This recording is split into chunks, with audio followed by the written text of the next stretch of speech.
Hey everybody, welcome to this quick round recap here on the Forehand Disc Golf channel.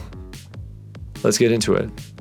Today's round was at Max Starcke Disc Golf Course in Seguin, Texas. One of my favorite courses along the river. You don't really see it, but you'll see it's a beautiful course. Hole number 1, reach for my Fusion Sheriff, throw it out flat, let it flip over to the left, do hit a branch, but left me with a really good look, which I'm always happy to get the birdie on this hole and start off the round. So feeling good going into hole 2, reach for my Royal Grace, and I lifted it into a tree and into some bushes. Yeah, I thought that was gone because, as I said, it's along the river, and on that side there's a little hillside that it goes straight down.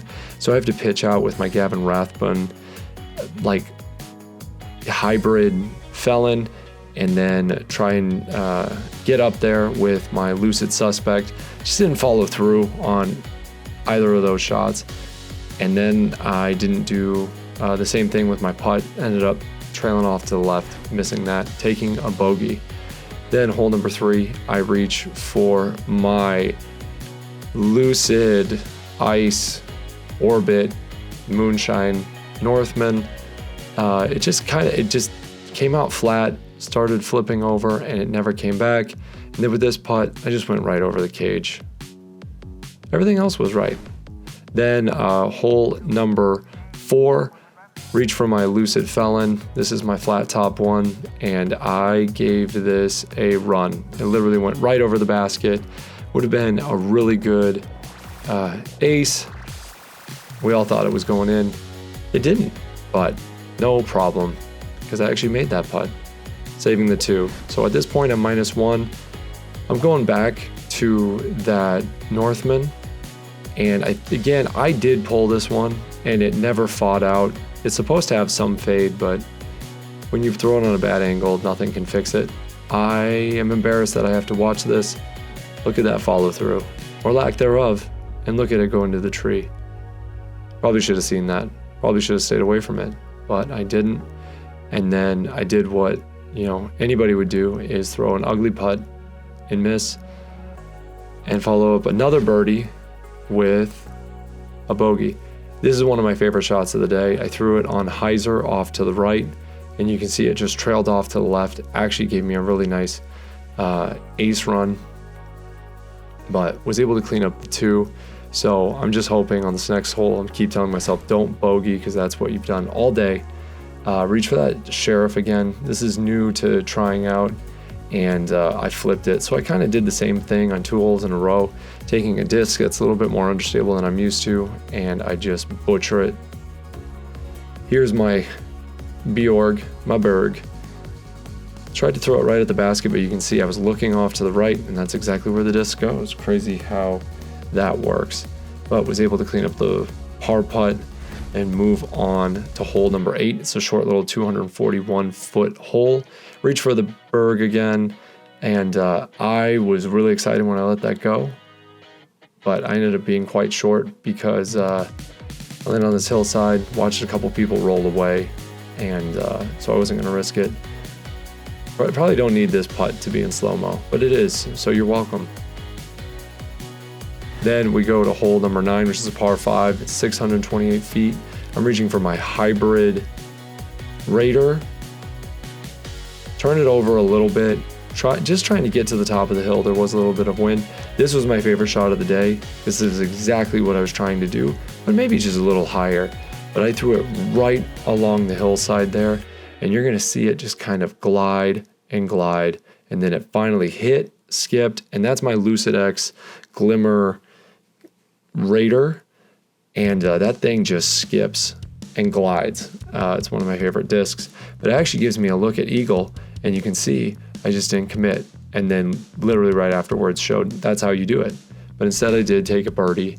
Moving on to hole 10, I've got my Lucid Moonshine, or my Lucid X Chameleon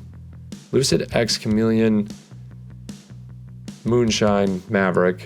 Doesn't matter. I missed the putt.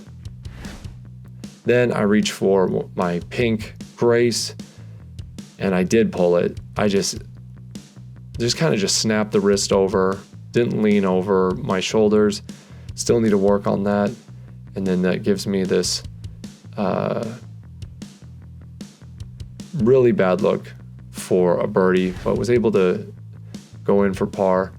This hole, it's only, what is it? It's only 335 feet. So I reached for my grace and I just didn't take it seriously, leaving myself with this long outside the circle putt, which I thought I had, but you'll see, top of the basket. So no good. Again, I'm reaching for my hybrid Raider. This is really bad. Who follows through like that? That should be a shame. This is a par 5. It's a pretty short par 5, but you can see that there's just trees everywhere on the main line. So here I'm just trying to hug the inside of that tree, sneak through and give myself a look. Really good out of the hand, but I did throw it into the tree, which maybe next time I'll try not to do. So I reach for my flat top Lucid Felon, kind of try to throw it out on a flex. Not a big flex, and it just kind of held it. So I'm wondering if I just put the wrong type of torque on it. So it leaves me with this little upshot with a bird. Did try to give it a run. Not very close, but the great thing about that is it just drops. It leaves me with this little putt. And I'm able to put it in for a par. A par on a short little par 5 is a tough thing, but you know, I did it. But I was able to recover here. Again, this is that flat top Lucid Felon. I mean, this was about as close as I think I've gotten to an ace on this one. Just went right over and behind the basket by just a little bit. So I was able to clean up and get a 2. Then we've got a 432 foot uphill hole, but it's a par 4. So I reached for my Fusion Red Raider and just kind of short armed it. But you can see in the distance there's the hole. I actually had really good distance control because I'm about even with it, but need to be able to get over on a little bit more. I thought that was in. The audio was cut out because I had to deal with time change. I was able to clean up for actually a birdie, so pretty easy hole.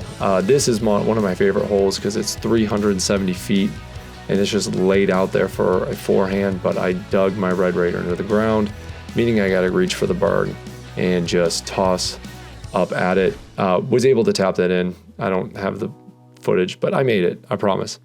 To clean up the 3. Then on this hole, I'm reaching for that Lucid X Glimmer Starcke Bomb Raider. I don't actually know what it's called. It's a misprint, and I got it for cheap. But actually a pretty good shot, even though I hit 2 trees. Then I reached for my Lucid Suspect, and I short armed it. Man, it was put myself to give myself at least a look for the bird. Let this one go. I'm really happy with everything about that, but again, top band. So no good. Coming up on hole 18, short little 243 foot, par 3, Lucid Suspect. Throw it up there. It did skip a little bit, and you'll see. Just gave me a short little putt. Was able to capitalize on that, and was able to save the 2. So overall, went -5. I think that was my best round there, but that's all I got for this episode. Thank you for watching. Please be sure to subscribe and share if you think it's worth it. If you don't like it, put it in the comments. Let me know your thoughts. How'd you play this weekend? What are your dreams and aspirations and fears? I don't know. Surprise me. Anyway, thank you so much for watching, and I'll catch you on the next Forehand Disc Golf episode.